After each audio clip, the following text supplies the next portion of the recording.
नमस्कार दोस्तों, आप सभी का स्वागत है। आज हम आपको एक ऐसी शख्सियत की कहानी सुनाने जा रहे हैं जिसकी कहानी काफ़ी रोचक है, काफ़ी सारे तथ्यों को उजागर करेगी।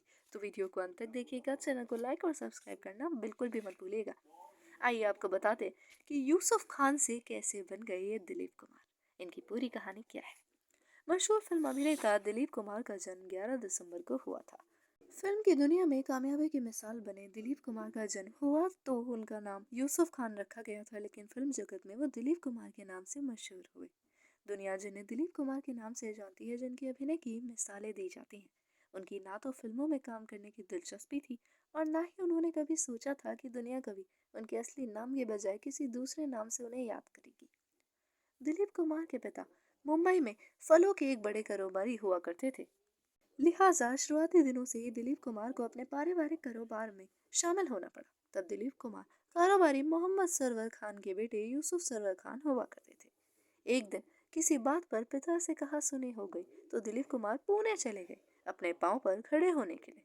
अंग्रेजी जानने के चलते उन्हें पुणे के ब्रिटिश आर्मी के कैंटीन में असिस्टेंट की नौकरी भी हासिल हो गई। वहीं उन्होंने अपना सैंडविच काउंटर खोला, जो अंग्रेज सैनिकों के बीच काफी लोकप्रिय हो गया था। लेकिन इसी कैंटीन में एक दिन एक आयोजन में भारत की आज़ादी की लड़ाई का समर्थन करने के चलते उन्हें गिरफ्तार भी होना पड़ा और उनका काम वहीं बंद हो गया। अपने इन अनुभवों का जिक्र दिलीप कुमार ने अपनी आत्मकथा the substance and the shadow में बखूबी किया है। यूसुफ खान फिर से बम्बई लौट आए और पिता के काम में हाथ बटाने लगे। उन्होंने तकिए बेचने का काम भी शुरू किया, जो कामयाब नहीं हुआ। पिता ने नैनीताल जाकर सेब का बगीचा खरीदने का काम सौंपा तो यूसुफ महज 1 रुपए के अग्रिम भुगतान पर समझौता कराए। हालांकि इसमें बगीचे के मालिक की भूमिका ज्यादा थी, लेकिन यूसुफ को पिता की शाबाशी खूब हासिल हुई। ऐसे ही कारोबारी दिनों में आमदनी बढ़ाने के लिए ब्रिटिश आर्मी कैंट में लकड़ी से बनी कॉट सप्लाई करने का काम पाने के लिए यूसुफ खान को एक दिन दादर जाना था। वे चर्च गेट स्टेशन पर लोकल ट्रेन का इंतजार कर रहे थे, तब उन्हें वहां जान पहचान वाले साइकोलॉजिस्ट डॉक्टर मसानी मिल गए। डॉक्टर मसानी बॉम्बे टॉकीज की मालकिन देविका रानी से मिलने जा रहे थे। उन्होंने यूसुफ खान से कहा कि चलो, क्या पता तुम्हें वहाँ कोई काम मिल जाए।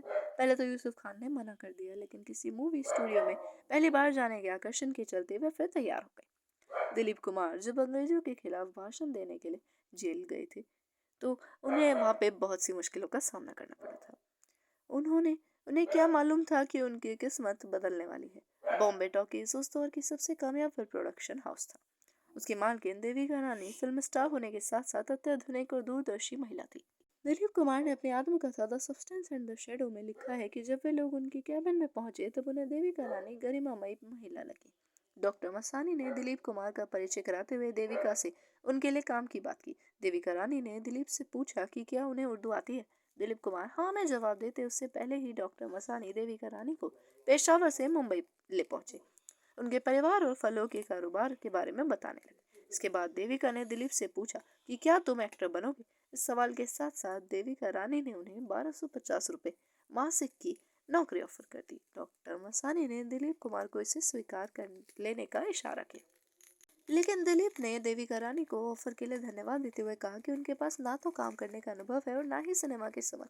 तब देविका ने दिलीप से पूछा था कि तुम फलों के कारोबार के बारे में कितना जानते हो।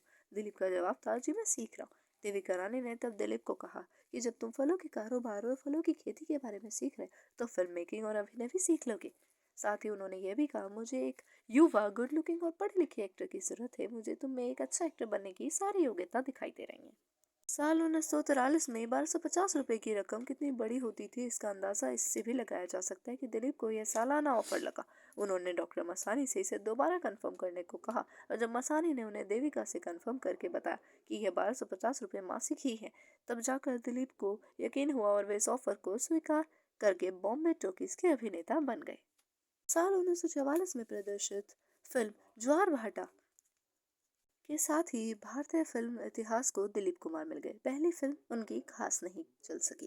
पेंगुइन प्रकाशन से प्रकाशित Bollywood top 20 superstar of Indian cinema किताब के लिए दिलीप कुमार पर लिखे लेख में वरिष्ठ फिल्म पत्रकार रऊफ अहमद ने लिखा है कि ज्वार भाटा की रिलीज पर उस वक्त हिंदी फिल्मों पर नजर रखने वाली प्रमुख पत्रिका फिल्म इंडिया के संपादक ने लिखा, फिल्म में लगता है किसी मरियल और भूखे दिखने वाले शख्स को हीरो बना दिया गया हो। पहली फिल्म भले ही नहीं चली, लेकिन देविका रानी के अनुमान के मुताबिक दिलीप कुमार का सितारा बुलंदियों पर पहुंचकर रोशन होता रहा और कुमार सरनेम का ऐसा जादू चला कि देखते देखते भारतीय फिल्म जगत में कोई कुमार सामने आ गया। और इसके बाद कई और भी कुमार सामने आ गए थे। दिलीप कुमार को लेकर जो सेक्युलर भाव का सपना देविका ने देखा था वह कितना वास्तविक था, और दिलीप अपने अभिनय से किस तरह सेक्युलर भाव का चेहरा बने इसे गोपी फिल्म में मोहम्मद रफी के गाए भजन सुख के सब साथी दुख में ना कोई, मेरे राम तेरा नाम, एक साचा दूजा ना कोई, मैं अभिनय करते हुए उन्हें देखकर बखूबी होता है। दिलीप कुमार ने जिन 60 से ज्यादा फिल्मों में काम किया उसमें महज मुगले आजम में वे मुस्लिम किरदार में नजर आए थे। वैसे फिल्म दुनिया का सच यह रहा कि बहुत सारे अभिनेताओं ने स्क्रीन नेम पर अपना कर कामयाबी हासिल की। इसमें मुसलमान और हिंदू दोनों कलाकार शामिल हैं और इसकी सूची बेहद लंबी है। इसके बाद तो दिलीप कुमार के सितारे हमेशा ऊंचाइयों पर रहे और बुलंदियों पर रहे। उन्होंने हमेशा अपने जीवन में बुलंदियों का सामना करना पड़ा, लेकिन एक बार उनका अफेयर भी सामने आया कामिनी कौशल जी के साथ। ये इनका दोनों का अफेयर लंबे समय तक चला, लेकिन फिर ये दोनों एक दूसरे से अलग हो गए क्योंकि कामिनी कौशल की जबरदस्ती शादी उनके जीजा से करा दी गई थी।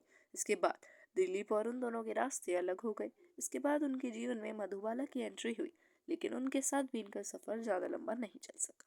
फिर इनकी अंत में शादी सायरा बानू जी से हुई और ये पूरे जीवन फिर उन्हीं के साथ रही। धन्यवाद आप सभी का।